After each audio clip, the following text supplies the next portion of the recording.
Hello, I think we're recording, so welcome to tutorial number 18, where we are recreating our version of Minecraft using Python, and in order to do so we're using the Ursina engine, which was created by Peter Amland. Um, so, so we've got an inventory, we've got a hotbar at the bottom. If we press E, we can fiddle around with our inventory. So at the moment, we've got the visuals working for it, kind of the front end of our inventory, but it's not really functional. Except, oh, actually, it is a little bit. For example, if I drag this blue block here, a green one, and then a red one, like that. You know what? We've got to do it in RGB order. So let's put red first, then green, then blue. That's nice. And then go back into game, and then if we right click, we get a green one at the moment, even though our hotbar in the center there has got nothing. Let's go to 1, position 1. Now I've got red. Now position 2, I've got my green. Now position 3, and we can see the little black highlighter on the hotbar is around the blue one, and we get blue. So it is a little bit functional. So we've got a little bit of functionality in terms of building. But if I press 4 and still build, it's just saved the last block type. So what we want to do is make it so that we can't build if we've got nothing in our hands, for one thing. But the main mechanic of this video is going to be, if we're mining, let's go mine this piece of stone here. If we mine there, we don't want an empty space. We want a little like miniature block to like pop out so that we can go and collect it. And I think in Minecraft the mechanic works like this. It kind of has a random position very close to the mined area, and then it like spins around, and if you're close to it, it just kind of like flies towards you in a magic way. I think to begin with, what we might do is it just sits at the center position of where the block was mined, and then you have to go in and like collect it, and then we can make a sound happen. When that happens, what we want to do is then, I suppose, I can't remember how Minecraft does it, but if there's a space available on the hotbar, like below, so we've got slots 4 to 9 free, then it just goes to the next available spot. Or, if we've already got a block of that kind, have I got a grass block? No, I haven't, incidentally. But if I went and mined this soil here, and I've got some soil, let's say on the hotbar, position 5 is that. So if I'm mining some soil, if I'm mining some soil and go and collect the soil, then the soil should be added to that pile. I don't know what they call it in Minecraft, but I'd call it a pile or a stack. A stack sounds nicer. So what we need then is like a little number. So we need some text on the screen as well, or on our UI system, to appear on that soil. So it would say 2 there, and if we mine another one, then it would say 3, and so on. And I think Minecraft goes up to like 64 in a stack or something like that. And then adapting that in a future video will be about actually moving stacks or half the stack and so on using the left or the right mouse button to be much more like Minecraft. And while I'm mentioning it, another behavior that we haven't coded yet is if I move, say, this item here, it should take the place of where the red item was. And the red item, I think, would swap places. So that's something we could do later on as well. So I guess when we do the stacking thing and the left and the right mouse button to control different behaviors of moving stacks around, then we could do the exchange thing as well, since that's all connected in one kind of domain. Right. I was going to say something and I forgot what it was. Here's a panda though. Grey panda. Is that what you're called? Grey something. I forgot your name. So let's go and work on the collectibles. Oh, I know what I was going to say. There is, yes, this item number 3. So I've written some notes again for what we might get around to, sorry, for this tutorial. Note on Ursina update and fix. So I think it's version 4.11, something like that. The current version at the time of recording. So I updated Ursina. I was like, oh, wait a minute, I haven't got the latest Ursina for like many months. So usually when you install an update of a development like this, something will break, and it did. So when I got the latest Ursina, it wouldn't load any models. So there was I suppose, a big change for how Ursina is dealing with load model. Um, but there's an easy fix. So let's go and do that. A bit of housekeeping. I've got prepare code in a different window with a different color scheme, so I won't get confused. I've got a new system. Let me know in the comments if red is too scary, or if you like being scared and red is nice. I guess around Halloween we could go to red, and maybe Christmas, and then summer. We need a different color, so let me know what color we should do. So this is a prepare code. So I've got 3 asterisks, or asteries, whatever you would call them in the plural, um, for where we could make some changes, improvements.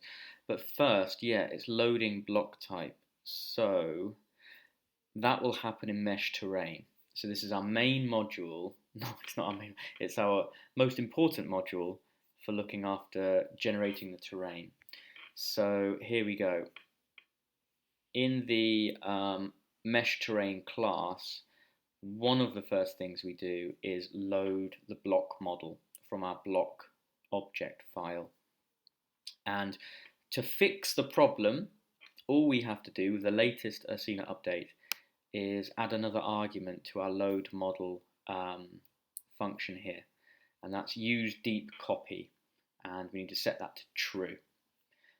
So you might have something like this. Oh, wait a minute, I can go, sorry, this is my prepare code, so I can go to main. What is our current state? So actually we need to go to, where is view explorer? So if we load up mesh terrain, I may have fixed, no, I have fixed this already, because I thought, I didn't know when I'd make this video, and I don't know when I'm going to upload it, so I thought if people are downloading my code from the GitHub directory, which is, a link is in the description by the way, and you've got the latest version, like I've just updated mine, it won't work, so I've fixed it already. So here we go. So you might have something like this. We might just say this block equals block.obj, which won't work. So that needs to change to using the load model function explicitly, and then the really important thing, this is what makes a difference, the second argument, use deep copy equals true. Everything else, I think we can keep the same. But let's just have a look. I've got a feeling now that there's a little change we might have to make when we're generating a block. Let's just have a look in terms of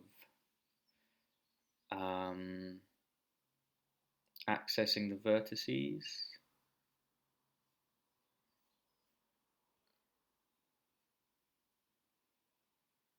No, it looks like we're okay. We're okay. Okay, there was another change actually, which I'm just looking at. We've got the number of vertices for this model, for our block object, which I've talked about in a couple of videos ago. So in, again, same place, we're in the mesh terrain module and in the mesh terrain class, in the initializing function, we've got a member variable, num vertices, which records how many vertices are in this block now that we've loaded it. And we're using the len or length function to go and measure that array or that list.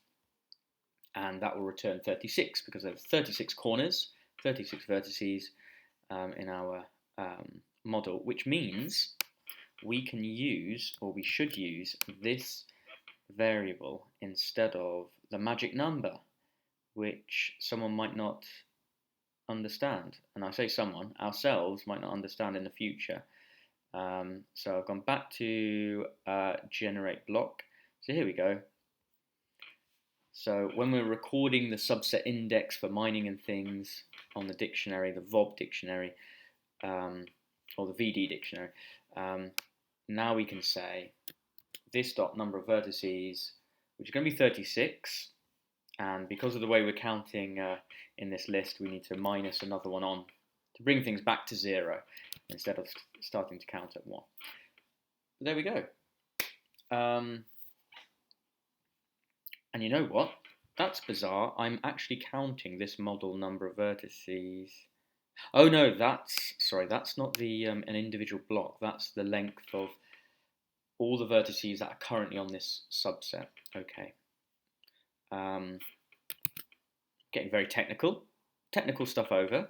There we go. That won't actually change anything. It's just be better for maintaining the code. And indeed, if you use a different block model or a different shape, you don't have to have cubes. This code will now still work because it's dynamically changing with this variable. It will just measure how many vertices you've got in the block that you've loaded. Okay, we're going to have to change, so update this fix in one more place, I believe, which is the inventory module, inventory system. So if we go over to the inventory system and then go and have a look for anywhere where we're loading a model. Model equals quad. The problem happens actually because if we just use the automatic or the default loading of a model, it won't actually load an Ursina object which will have a number of vertices on, i.e. corners to play with textures and things. It will be a Panda object, and that means, or Panda 3D object, so that's the system that underlies Ursina. And it won't have vertices, so, or that object won't have vertices, so it won't work. So instead, here we go. We're going to use model equals load model quad, and then use deep copies true. So that's for the item. That makes sense because for the hotspots, being a quad, we're not really applying textures in a way that's necessitating looking at vertices and things. But we could be consistent and use a deep copy up there as well. Shall I go and do that? It'd be interesting if this breaks things actually. So I'm now in the hotspot class in the inventory system. And instead of quad, we'll say load model. Quad can stay the same, and then use deep copy equals true. There we go. Right, we've made a change, or a few changes. Let's just go and run things.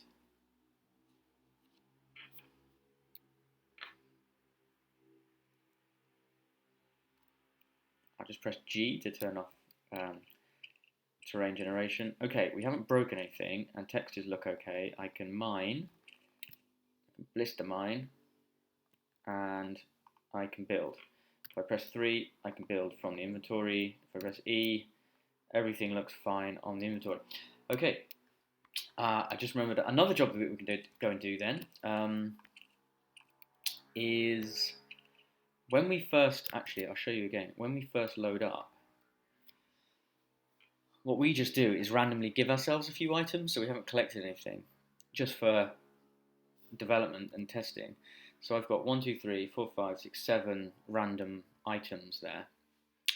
Actually 8, because one of them's fallen onto the hotbar.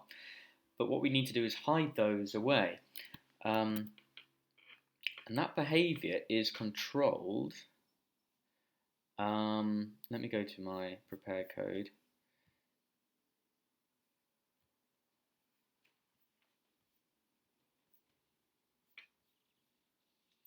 I haven't got open the Explorer window here. Sorry, not the Explorer window, the inventory system. There he is. Okay. So it'll be down towards the bottom when we're opening up things. Yes, here we go. To hide items that are not on the hotbar at the start, nota bene needs to happen twice. The toggle um, function. Let's go and have a look at that. Hopefully, I've written a toggle function. I don't remember writing it in a tutorial. Anyway, hotspot toggle. Thank goodness. Oh, we did do. It's a static method. So this is a function that belongs to this class, hotspot. And remember, a hotspot is just a position on the inventory, either on the hotbar or on the hidden inventory thing panel, um, where you can drag an item to. And by using this decorator, this at symbol in Python, and saying static method, we're saying it's not a function that belongs to every single hotspot. It's just a general function, a useful function that you can call, and it interacts with hotspots and things like that. So what does it do again? If the inventory panel, is visible, make it invisible. So it's toggling the appearance, the presence or absence of the inventory. And then it toggles non-hotbar hotspots and their items. So it just goes through all the hotspots and the items, and it says, are you on the hotbar? If you are, then it makes sure that your visibility is true and the item's visibility is true. But if you're not on the hotbar, then you should be invisible and your items should be invisible. Okay. Now, so it looks like we just need to go and run toggle or hotspot.toggle, but we have to run that twice, was my note to myself. And where should we run that? Sorry, we should run that so towards the end of, or write that towards the end of the module, before we do the input things, I think. Okay, so make sure non-hotbar items are toggled off visible. So to go and get that function, we just write hotspot, which is hotspot, which is the class name. So not hotspots. That's the list of items or list of hotspots. Hotspot.toggle. Now, it's something to do. Oh, this might help us out. Why we have to run this twice. Let's have a look. When we first create the main inventory panel items, on hotbar equals true, visibility is true.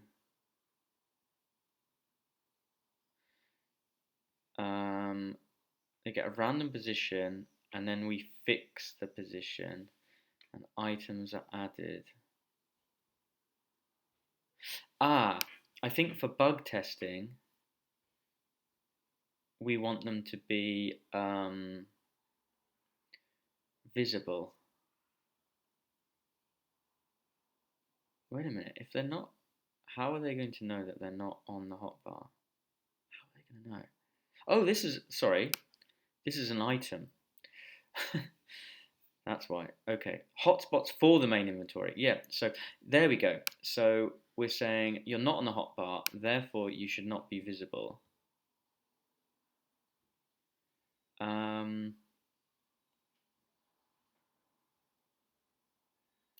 Which provokes a question. Why are they visible when we make them?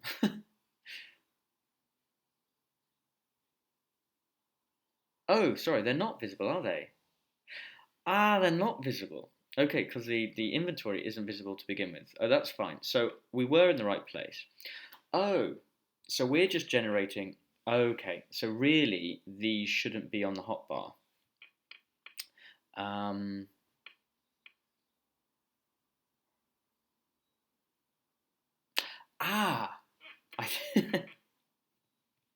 I think I've got it. So when we toggle, okay, when we toggle the main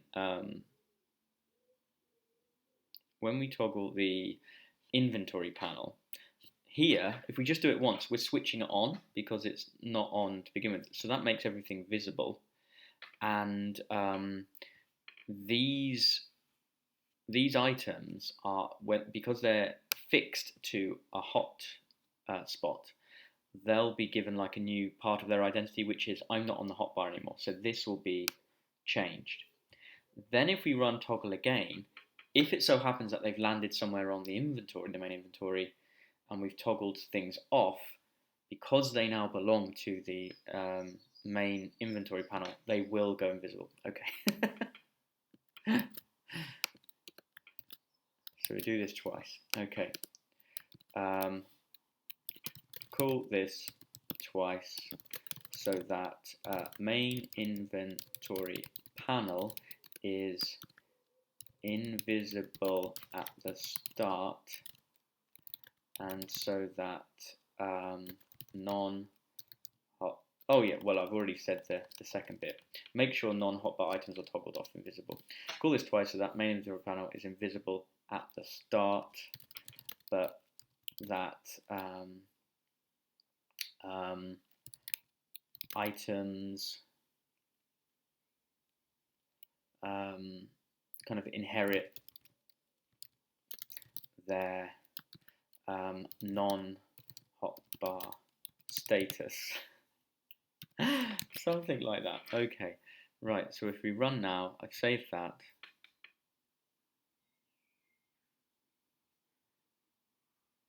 Brilliant, they're invisible. Or something terrible has happened and they don't exist. So let's just press E to bring up the panel. They're there. Wonderful. We've got a lovely selection of things. Actually, I always like to put the grass block in position 1 and then soil position 2. Like that. Okay, let's put the ruby position 9. And then E, they behave as they should. They're in the same position. Lovely. And we should be able to use them. So number 4, yes, the ice block. And then 9, ruby. Brilliant. Okay, a couple of things done. So we fixed the loading the model issue. So if you've got the latest version at the time of recording this, I think it's version 4.11, then your project will still work. We've made sure our items are invisible from the start. Okay. A little thing, I really don't like the colour of the sky. So in main, I'm going to just add a little bit of green so it's more tropical. And then actually I'm going to switch the sky off. There we go. So I'm just going to comment out Indra is no longer working. Okay, so that means we should just have a clean colour at the top. Yeah, I just fancy that. Just fancy the change. Okay, good. That looks very nice. Right, which reminds me, we could do clouds. Oh, and I'd love to do day-night cycles and the moon chasing around the sun and stars and things. I think that really creates a nice world. And I think Les Wright, friend of the series, Les Wright and his daughter have made such a system. So maybe we can have a look at their code. Right, next thing. We really should get onto the main issue, which is mind block particles or pickups or collectibles. Okay, so firstly, we're going to have a new file, and it's going to be a Python file.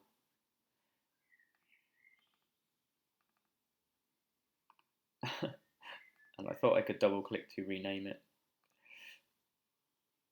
Am I in the right place? Tutorial 21, good.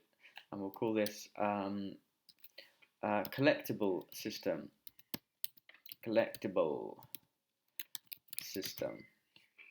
Collectible with an I, so it's a noun, and A would be the adjective to describe it. So the collectible system. Save. Brilliant. So, hello. This is our system for mind blocks. Mind blocks dropping collectible or collectible. The adjective there, collectible materials. Okay, there we go. And so in here, what we need to track is firstly where collectibles are. So we might have a let's just start writing some pseudocode to build up our ideas. So we need a collectible dictionary, and that will be similar to the terrain dictionary. It will store presence or position or block position of a or terrain position, I should say, terrain position of a collectible. There we go, and that will deal with or help us deal with if the subject, if the player is walking on that block position, then we need to kind of enlighten that pickup from being a pickup in the world to an item in our inventory. Okay. I can't remember where to start, so let's just go to the prepared code. So,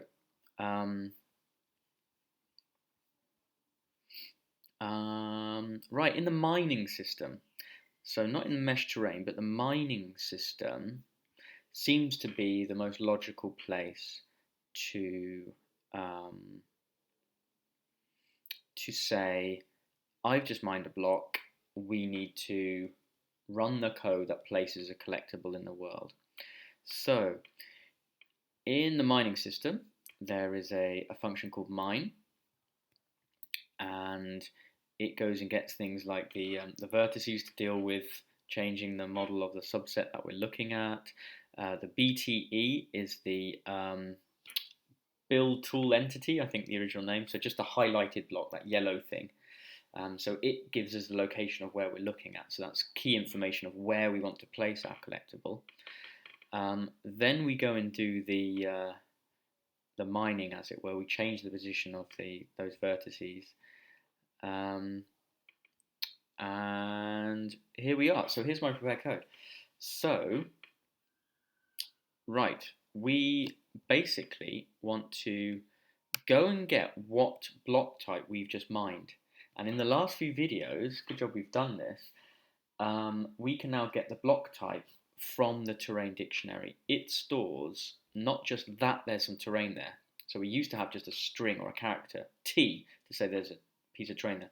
Or it might say none if no terrain has been recorded there. Or it might say G for gap, which helps us generate the terrain and protect mining and make levels as we mine down in the correct way. So we do need gaps. Or otherwise, it just returns the name of our material block type, and that works with the config files materials dictionary or minerals dictionary, so that we can load textures easily. So we just need 2 lines here. We want to go and get what block have we just mined, so what type of collectible or pickup do we want, and then we want to create a new collectible, which I've called in my prepared code a pickable. And in order for the pickable function to work, we need to import from our collectible system everything, so asterisk, and we're doing that in our mining system. Okay, so surely I can remember some of that. Let's go and find that. Let's go and try that. So, firstly, we need to open the mining system.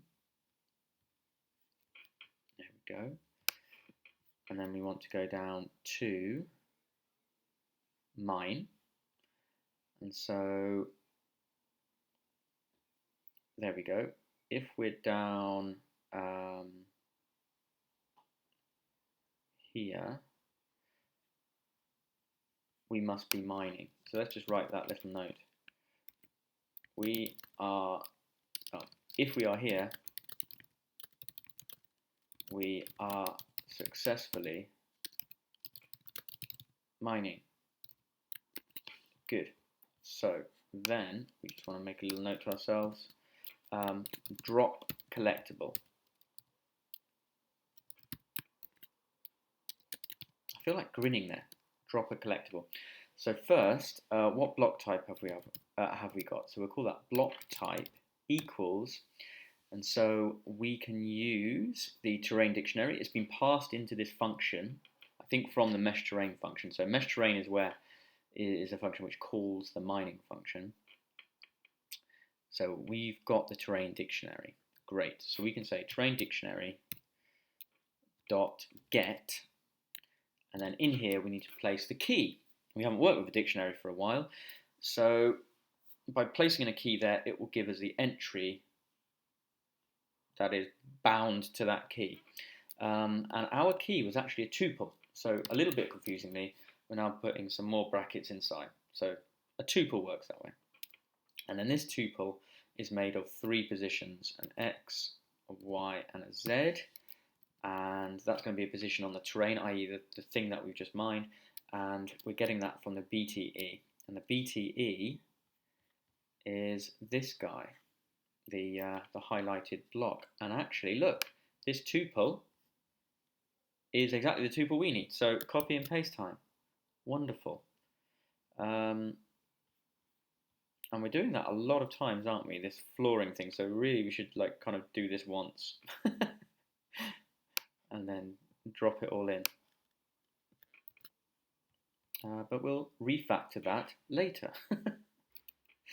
Great. Okay. So we've got the block type. So that will just return a string. And now we want to go and call a function that doesn't exist yet. So we want to say generate should I call it generate? Generate. I kind of don't want to use generate because we've got the model generate function, which is completely different. So I call it gen, and I've called other things like gen block, haven't I? So that's kind of a convention that we've got. So gen collectible. Great. And of course, what we want to tell it is, well, what block type to make. We'll also need the BTE's position, which is a vector 3. And it will need to know the model that it's going to be. And at the moment, we're just going to use the same model we're using for the whole terrain, so just that block object. But in the future, as I said before, maybe you're using a different model and things like that. So we need to not load that here, but inherit it. We need to have it passed in to this function. So mine is actually going to have to take on a new parameter, and we'll call this model, and we're going to need texture information as well, which is our texture atlas, that great big texture atlas. Okay, so there are a couple of things that we've got to change. So we're going to give it the block type, the BT position, and then we can give it the model and the texture. Okay, so before writing this function, let's just go and make sure that we're passing into the mine function the model and the texture. So in mesh terrain, let's go and find do mining. Oh, there we go. In do mining, we are passing in the terrain dictionary, the vertex dictionary, subsets, and now we need to pass in the model, a block model. So it's going to be this dot model and this dot texture atlas. Oh, so the texture is called the texture atlas. It's not liking model, so maybe it was block. Let's go and have a look. So the mesh terrain class is what we're after. Yes, or the initializing function. So we've got, yep, it's not called this model, it's called block. And the texture is not called texture, it's called texture atlas. But there we go. We need to pass those two in. So we get that block object and we get this information. Great. So I just check that again. Have I already gone past it? Sorry.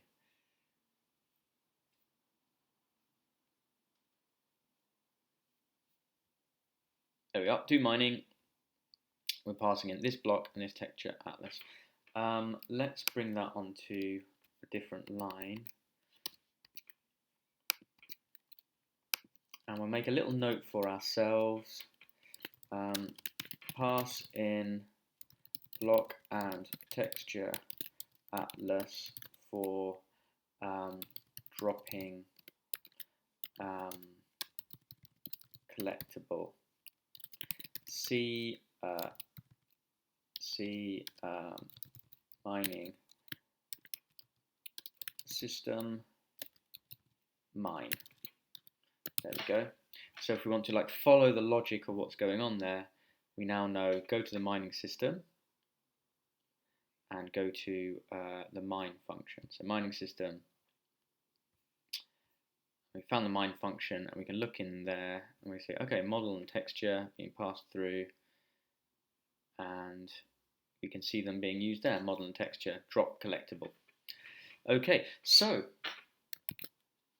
our present module, the mining system, is saying, I don't know what gen collectible is, because that function does not exist. So we need to bring that into the universe. So it's going to generate just an entity, just an entity, which we haven't done for ages, using this information. Okay, so we've got our collectible system ready. So there's the name of our function. We need to use a def keyword, of course, to define that. Parentheses, and then I'll just use the pass keyword until we've written what we need inside there. Oh, so it's going to take some parameters. Can I remember the order? It's going to take a block type. Now, so I can remember that these are parameters, I'm going to use an underscore. You don't have to do that. It's not a special character or anything. It's not doing anything different. It's just a reminder to me. So block type, then the BTE position. So I'll call that pos, and then we needed the model. Then we've got the texture. I'll just call that text. Okay. So then we can say, let's just call it C for a new collectible. C equals entity, which is an Ursina function, of course, one of the most basic ones for creating a 3D object, or any kind of object in 3D space. So it doesn't like it, this module, because we haven't imported Ursina. So we're going to say from Ursina import, and we'll just import the things we need. So we need entity. We're probably going to need vec3 at some point. That's the position there. We're going to need load texture probably, or load model. Load model, load texture. That might be everything. Okay. Right, so we'll say model equals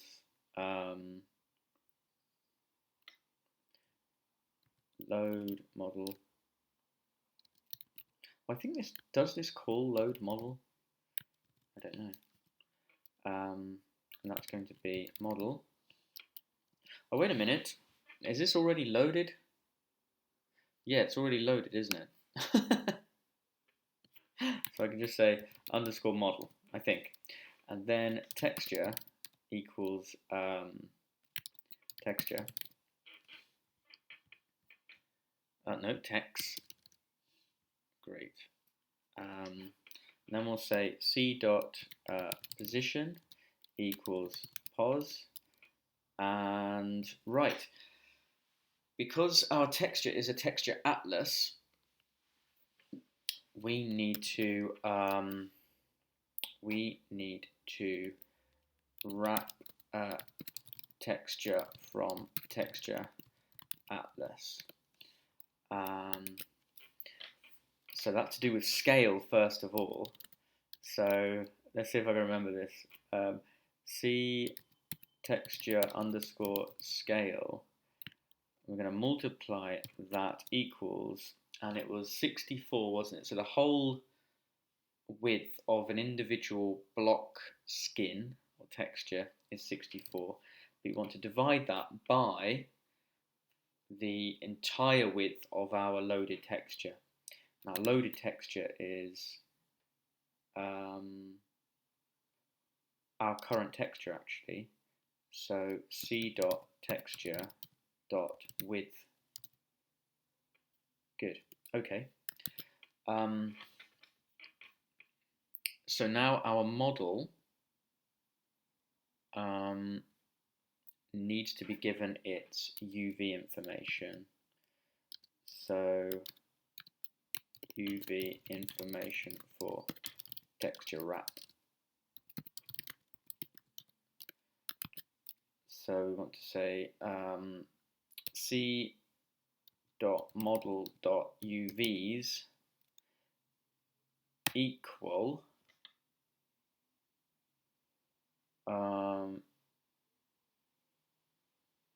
oh, we need to do like list comprehension. So I'm not going to remember how to do that. So let's see if I can do that. So basically that means list comprehension. We're going to run some iteration inside of these brackets for this assignment of information. So we're going to generate a list, build it up like a little factory, like a little machine. How do we do that? So it's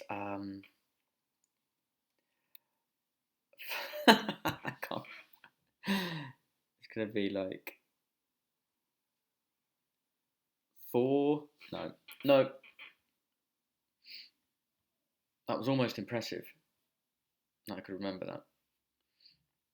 that. Where are we? So we want to be in our collectible system. This is my prepare code.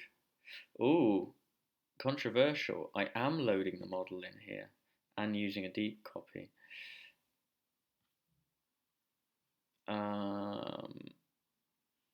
Did we do the texture scale correctly? Yes, we did. So yeah, we get our UVs. Oh, there we go. Oh, because it's a list. Yes, okay.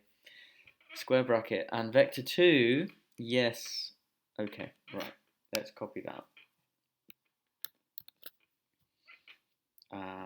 Oh yeah, we're going to need the minerals information.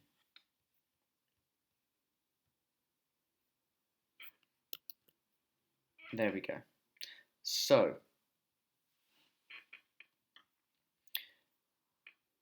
we're saying we want a list. So that's why we've got the square brackets. Then we're saying we're going to make this out of the following data type, or data structure, vector 2, which we don't have imported.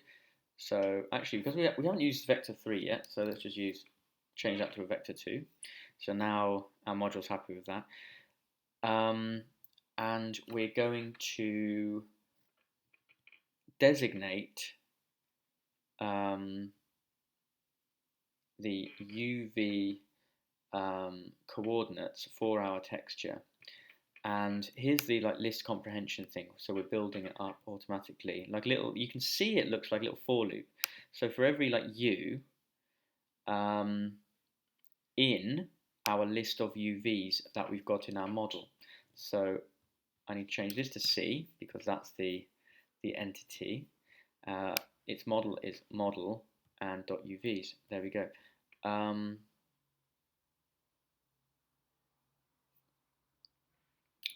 So this is going to just overwrite, well, its empty list of UVs. So that's done. But we now need, well, what is our UU position? And what is our UV position? So we need to go and get that from our config file.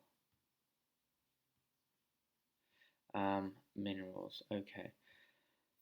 So UU is stored at position index 0 and UV index 1, and it's block type. I'll explain this in a second. Sorry, I'm just half explaining it to myself. So go back to Explorer. So if we open up our config file, and here we go, minerals. So the key, like the block type we were referring to earlier, is a string of the block type: grass, stone, ice, snow, ruby, emerald, and so on. And then this is what we want. The data is the UV coordinate, which is like a bit like X and Y coordinate for where your textures are wrapping to which vertex. Okay, so UV is at position, UU is at position X, and UV is, position 0, and UV position 1. Great. Okay. So back to our collectibles. So we're going to say, well, first we need that minerals dictionary. So we need to say from our config file, import minerals. So we've got hold of that. And then we're going to use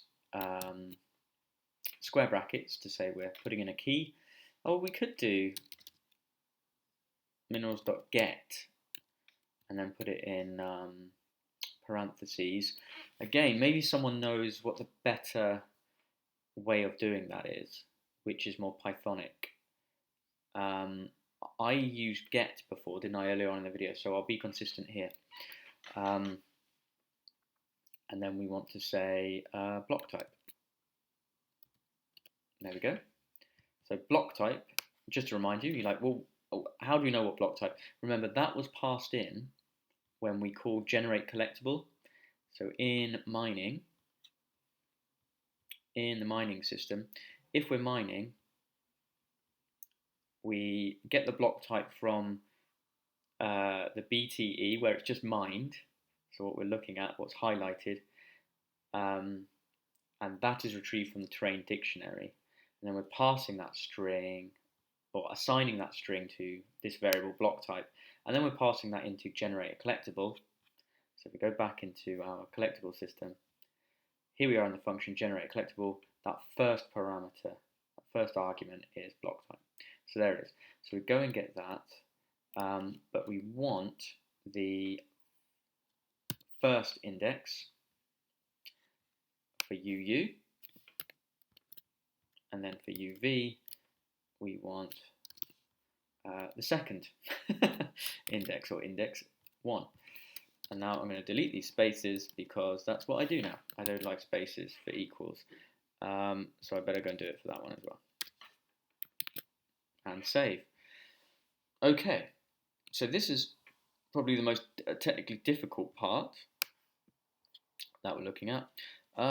After we've reset the UVs for our model, what we really then need to do is regenerate the model, else it won't change its appearance.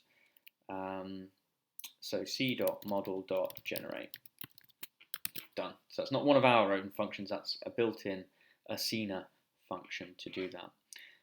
Okay, that should be done. So that should generate a new entity at the position that we want. Oh, but we don't want the entity to be as large as an ordinary block. We don't want its dimensions to be 1 by 1 by 1 by 1.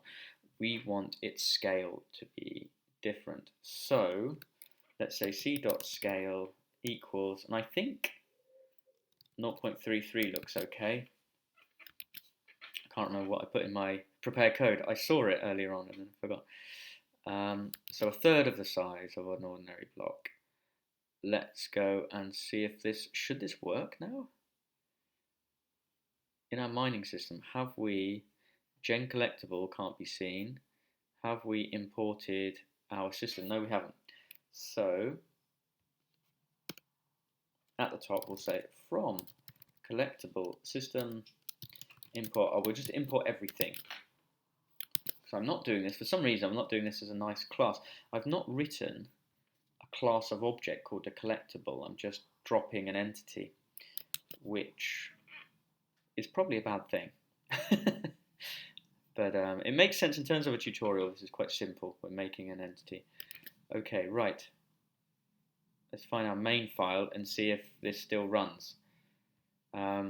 One big difference was that I haven't used the load model for when we're generating a collectible.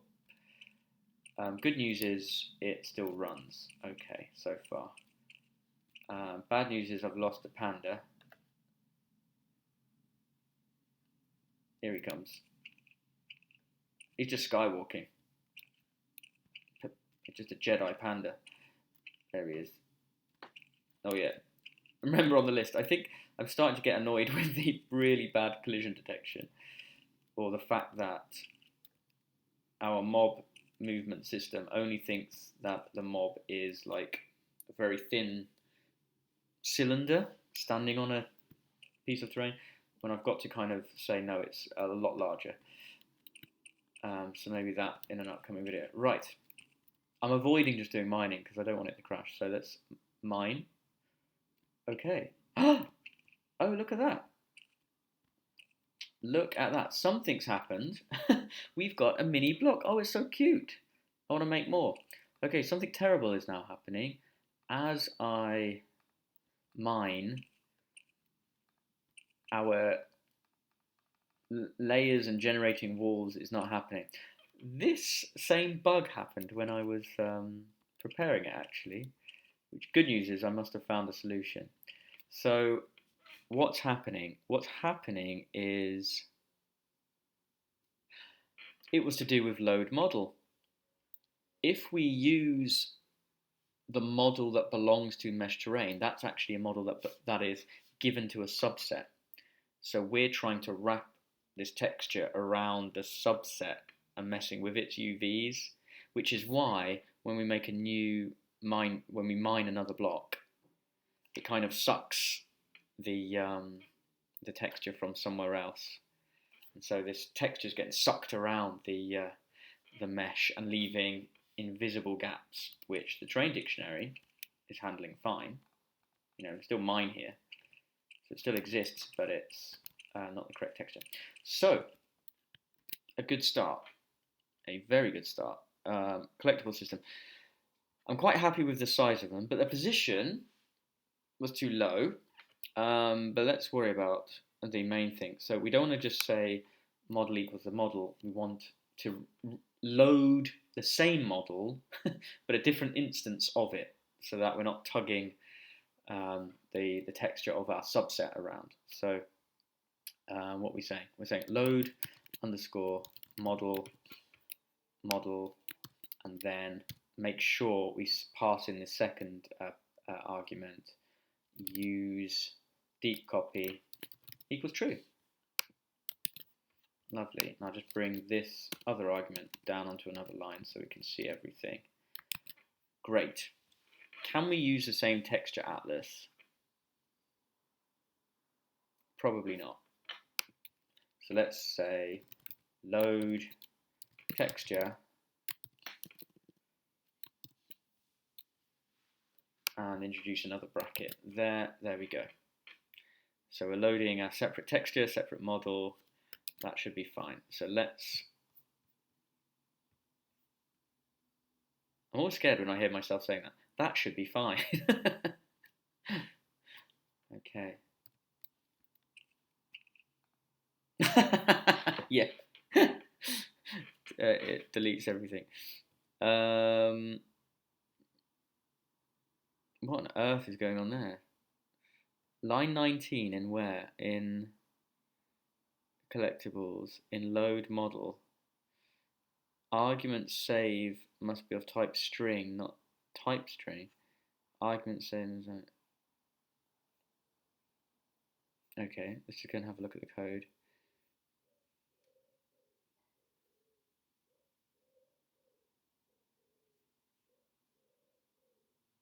Oh, I don't want it to be line. Oh, in load model. No, it is load model. Oh, it's not a string. I've passed in the model there.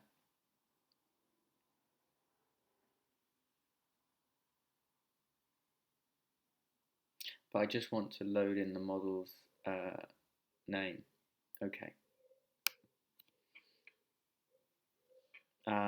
I guess okay. So in back in the mesh terrain,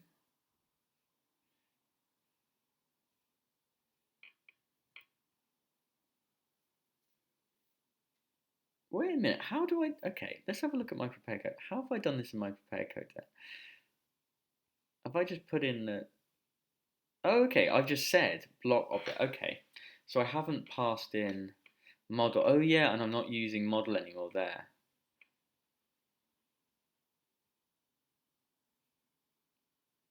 That's interesting, okay. So load, right, where, oh, we can copy that. So we go back into a collectible system. So we are using load model, but we're not going to use underscore the parameter model as our argument. We're going to use the name of our object. And let's just go and compare my prepared code. But I do have the same texture, so that's all right. I had a feeling that was the case. So we don't need to use load texture. But we do need our own model. We don't want to use the same subset. And I just got confused. Why? Oh, okay. So this broke because, yeah, we were trying to use the actual model object or entity instead of a string in load model. Okay, so which means this is now redundant here. And so in our mining system, we don't need to pass in. If we go down to the mine function, we don't need model to be passed in because we're not passing it into generate collectible. We need to call this drop collectible before we do anything else. So we'll call that drop collectible. And then in collectible system, change generate collectible to drop collectible. That feels much better. Okay, right. Back to main. Do we get the behavior that we need?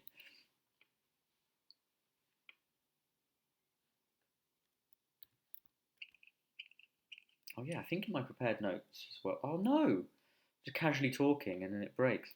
Mine takes 4 positional arguments, but 5 were given. Oh, have I got mixed up just now?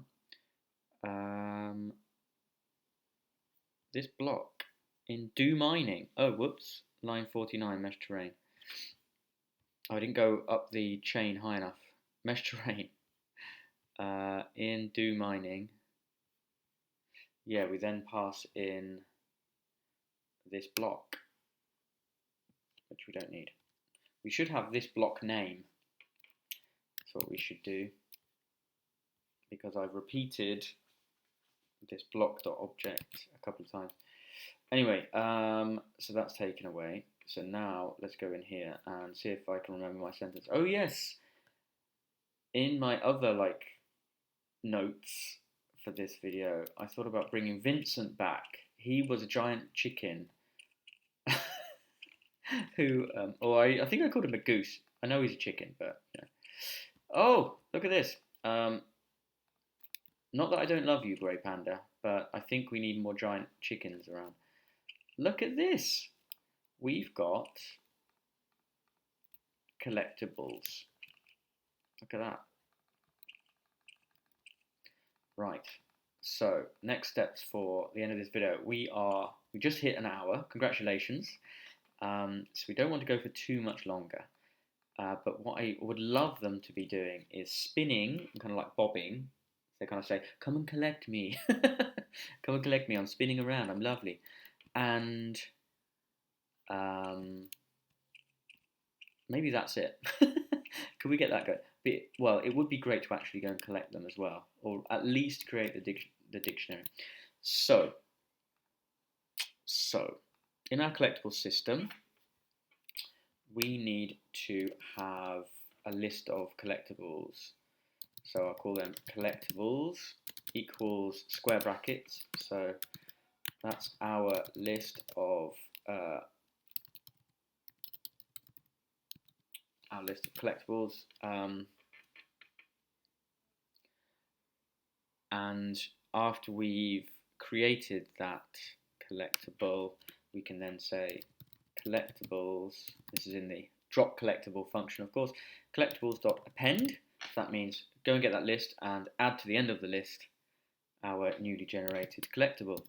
There we go. C, which is called C, and that's what we've used C so we can refer to him. Then what would be nice is this is why we should have created a class, our own object of a collectible, because then we could, inside that class, we could go to its update function. Don't copy this because it doesn't exist, and we could say go and spin around, and that, because it's an update function that inherits from the entity class within Unity, it would automatically be called, and then we could have the animating behavior run. But let's do it in a different way, and think, where have we got an update loop or an update function being called?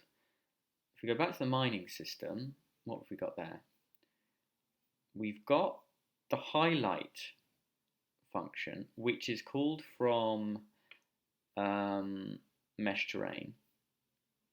If I go down to the bottom,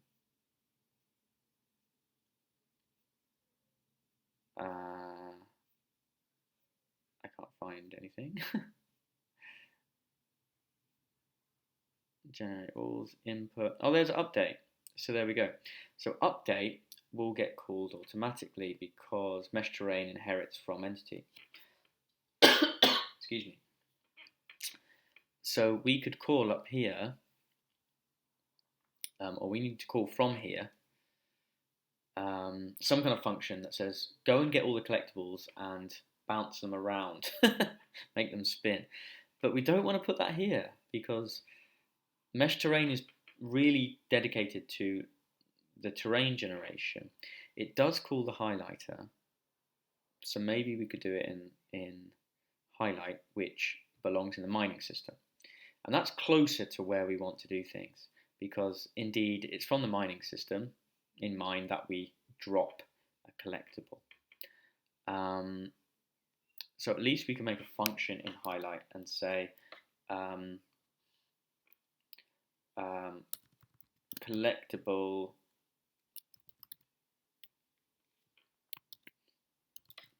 bounce. Okay, so let's make a note. We should certainly look after this behavior in a dedicated collectible class. Okay. Because if you think about it, in a year's time, if we want to change the way that they bounce around, or something breaks, we want to improve it, whatever, are we going to be able to find out where on earth we're controlling that behavior by looking at the highlighting block? It doesn't make any sense to go and look in here, except we are in the mining system, so we would find it, and the module is about 50 lines, so that's pretty good, so we'd probably find it. So we have done some other things right. Anyway, we'll do that now. So collectible bounce, that doesn't exist, but we are importing everything from the collectible system. So we can go to our collectible system and we can say a new function. In fact, I'll do it down here. Define, what was it called? Collectible bounce. So we're going to say for C in collectibles, so in that list, C dot rotation underscore y plus equals some kind of rotation speed. Again, we don't want to put a number in here. Really, we should be putting in, this dot speed. So it's begging to be made into an object. Let's just put 2. And then let's just see if that's working. Reminds me of a microwave. Is our microwave going to be spinning?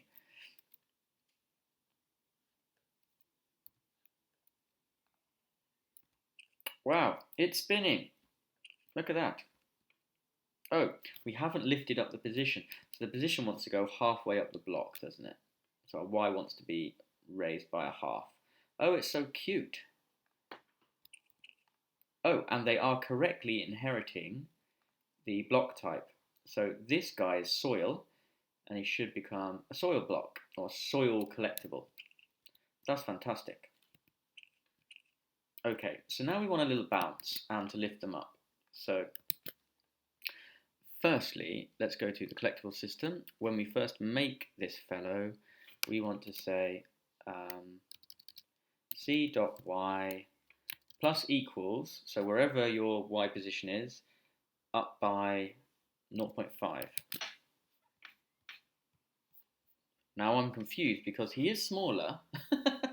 So does that mean I want 0.5 multiplied by the scale, or is 0.5 relative to, I don't know, relative to the original block size? Let's just have a look. Oh, nothing's happened there. Let's go back. But absolutely nothing. So collectible system c.y. Oh, because we overwrite that with this position equals that there, which is a strange place to put it. I really should put that up there in the instantiation, but I'll do it there. There we go. So we set its basic position, and then we're going to adjust its y position after that.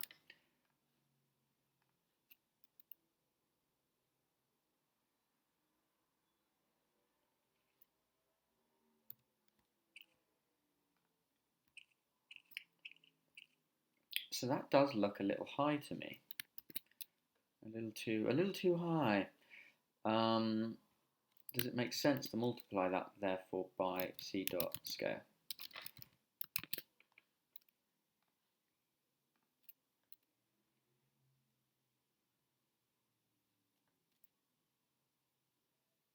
Oh, I just remembered. I might find your name on the.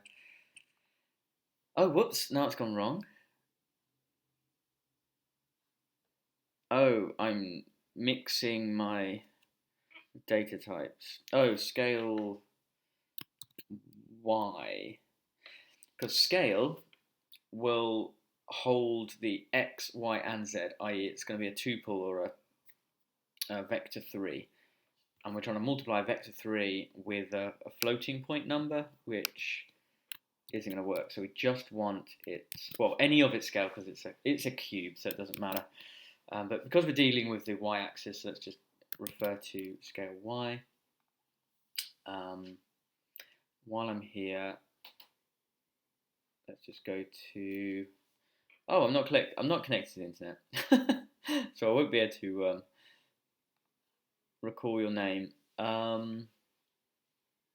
You've got a really nice avatar. Anyway, you left a comment about looking at the light shaders, which we can't do.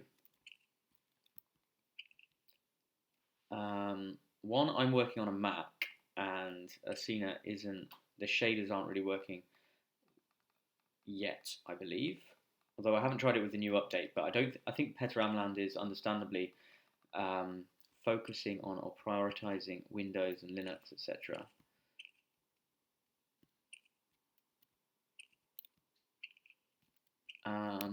But even so, I think it's because of the way that we're using a mesh here, the lighting shader won't lend itself to the simple method there. Is this right? No, it isn't. I think it's because we have to adjust it. It was slightly too high, wasn't it? We have to adjust it by 0.5, but then adjust it down half the scale of our block. I think that's right. So up by that amount, but then minus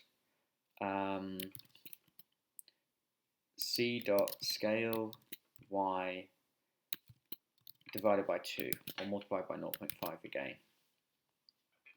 And now I've become obsessed with getting this exactly right. It's been an hour and 10 minutes, or 11 minutes. So I've got a little bit of time left. Okay, that's looking, I'm very happy with that. Yes, that makes sense. Brilliant. We've got it halfway there. Oh, so since mathematically things are going semi-okay, let's now see if we can use a trigonometric function to bob him up and down. I'm laughing because I'm way too enthusiastic, so this won't work. So c dot y, so we're going to get hold of the collectible's y position, which we've just been dealing with, and then we're going to say plus equals, no, we need to move you from your original position, so we want to fix it to where it was originally. Okay, so equals c dot, we'll call that original y, plus math.sine, and then in here we could just, because we need a number that goes higher and higher and higher and higher, because the sine function, if I start here, I think I've mirrored my my face down the bottom. Sine function, as the independent variable moves this way, the sine height will move like that, like a wave. And so if we just trap that on the y axis, it will bounce up and down in a smooth way. So that's the idea. But we just need some independent number to get higher and higher at the same rate. And we're only moving at this constant 2 here. So we can use its own rotation around the y-axis, which is kind of satisfying to have those two things related. Now we haven't got math imported, so at the top there we can say from math import sine. It's not liking that, is it? Do I have to use sine? No. Sine. Oh, it's because we haven't. What? I've just imported math. From math import sine. I don't know. Right, and then we need to divide that number. I usually divide sine by 50 because this relates to the speed. So basically, if you want it slower, divide it by something. You want it even faster, multiply it by something. And then this number is going to be the amplitude, so how bouncy. So presumably at the moment, sine is going to spit out 1 to -1, but we only want to bounce up a little bit, so I don't know, 0.33, or we could match the scale of our object. And again, I want to just use the y scale, not the whole vector 3 object of each, you know, what happened before. There we go. Okay.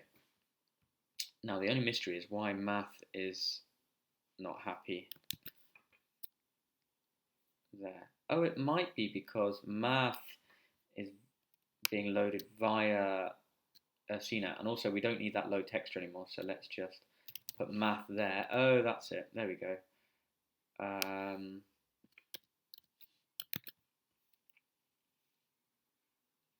Great, math.sine. Okay. Oh, also, no, it's because if I've imported sine from math, I would only have had to written sine there. That might have been the issue as well. Okay, let's wrap all of this in parentheses so that we can put it on multiple lines. I like to leave the operator at the end of the line so you know that it's going to continue, or it reads more easily onto the next line. There we go. We just need to tell our future selves what's going on here. Add a little bounce. Winky face. Rotation Y speaks for itself, so we don't need to comment that. Okay, back to main and run it. If this works, then we should just record this on a dictionary. Oh no, it doesn't work. What's going on? Oh, we haven't got our original Y. So I just made up something. I just said, make sure you bounce from your original position, which doesn't exist. So that's very easy to add, however. If we go to drop collectible function, once we've given it a position, there we go. So there's 3 position things. We're saying inherit your position from the mining site, then adjust yourself up a little bit and down a little bit to be in the very center of that site. And then, you know what, I should write a little center on central position of mining site. There you go. Now we want to give original position. So if we literally just write c dot original position, that member variable will be added to the class. Well, not to the class, to this instance. So original position equals c dot y. And make sure we do that after we've adjusted for its original position. Okay, we just need to tell ourselves why we're doing that for debugging later. A rig pos needed for sine bounce. There we go. Right, try and run it again. Hopefully it won't crash immediately on us this time. Oh no, it didn't. It wasn't immediate, was it? It was when I... Oh, it was immediate because the update is running that piece of code. Okay, so let's go and... Oh no! Entity object has no attribute original Y. Have I written it wrong? C dot...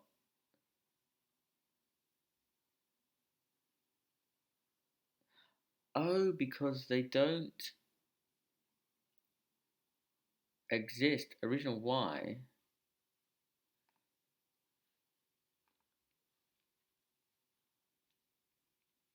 Oh, original position.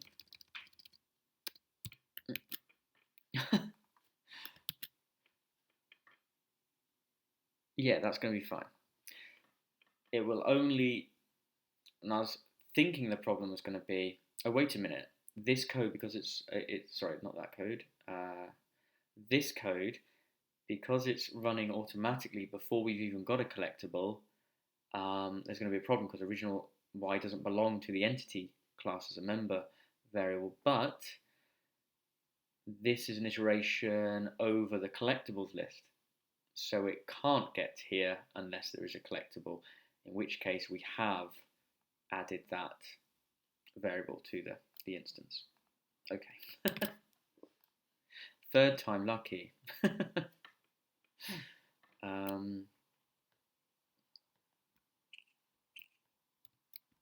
Mine? Oh, that's really nice. And I like the bounce. Oh, look. Because you've matched it to its scale, it's touching the top and the bottom area of the mine site, which is a really nice touch, which not completely accidental. But you saw me. I didn't have clear, explicit intentions, but there we go. So now my dream is to run in here and we get loads of little look like pop sounds like you get in Minecraft, and we actually get those populating our hotbar, etc. So if I can blister mine, oh, how long before our frame rate dies on us? So this is a mechanic problem, game mechanic problem. What if you do that? You're going to slow down the game, and you're going to want those to disappear maybe after 10 seconds or something like that, so that you can't just have an entire landscape full of collectibles slowing down your game, because they all are entities. Okay, so we were just going to finish off with, what's it been now? An hour and 20 minutes. So it's about the nice time to finish. So in collectible system, we also need collectibles dictionary. So dictionary to record where subject can pick up items. So we just need to say, oh, CD, collectibles dictionary, because I called my other dictionaries TD for terrain dictionary and VD for vertex dictionary. So this is going to be curly whirly brackets.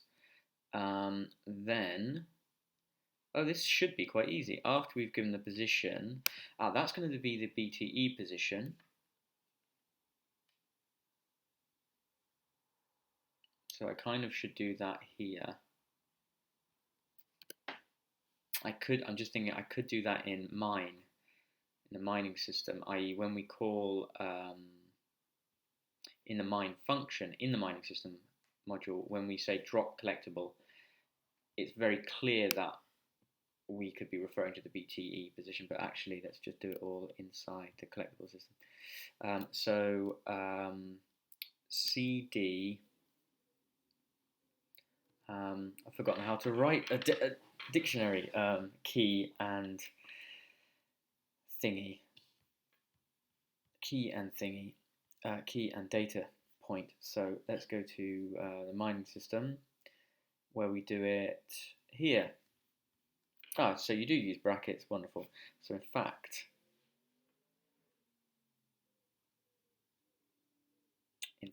will that be a tuple?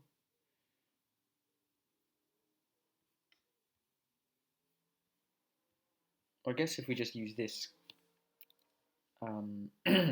consistently, we should be okay. So it's going to be C dot position,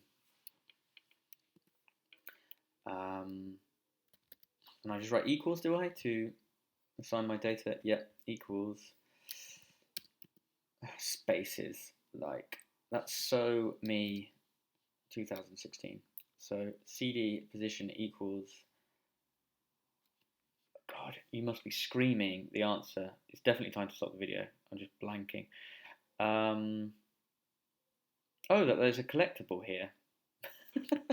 So we could just return a true predicate. There we go, true. And then just set that to none again, or false, or something. 0. So there's some kind of collectible there. I guess no, we don't want to do that. We want to record what kind of collectible it is. So we want a string there. So it's going to be very similar to the terrain dictionary block type, and it's underscore block type, because that's the name of the parameter passed in.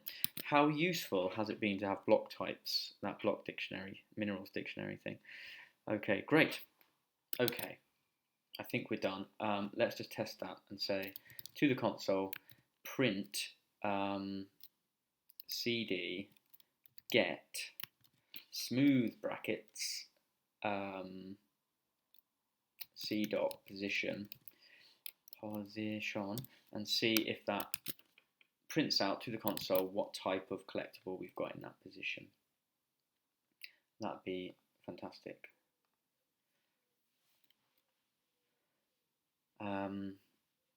Preemptively, I'm going to start talking about the next video, so that'd be 19.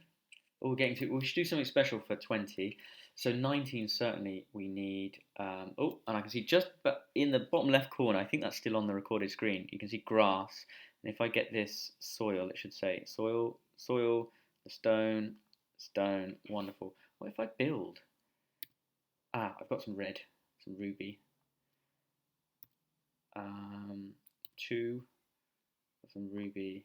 Can I then go and mine? We've got a bug. How kind of annoying. Right at the end of the video.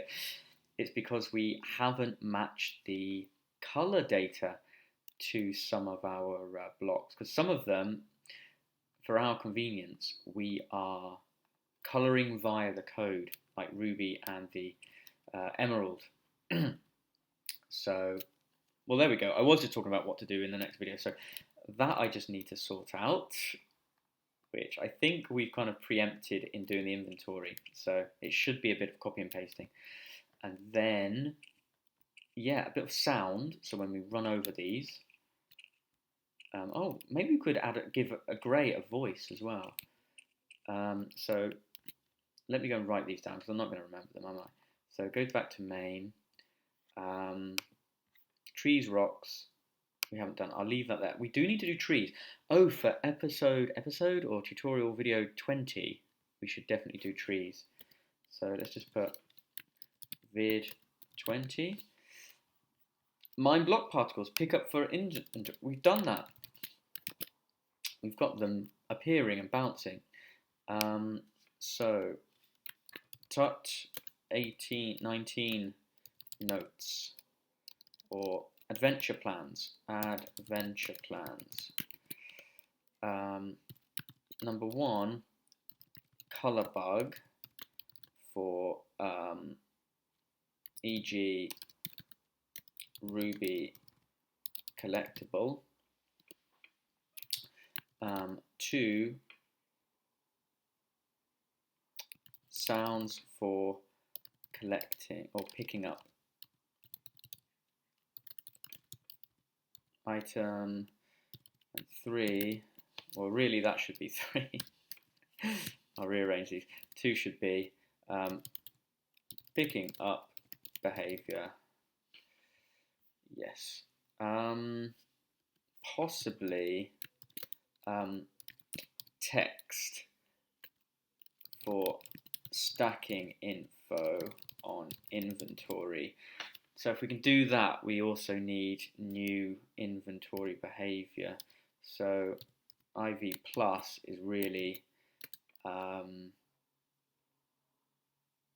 stacking behavior on inventory. So yeah, text on screen, also stacking behavior, but definitely this picking up behavior, and I need to put these in the correct order.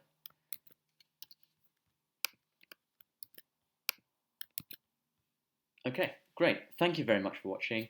Hope you enjoyed that. Again, any difficulties or suggestions, you can leave those in the comments, or if you follow the link in the description to the GitHub repository, you can then go to the issues page and write at more length and post in pictures and code samples, etc.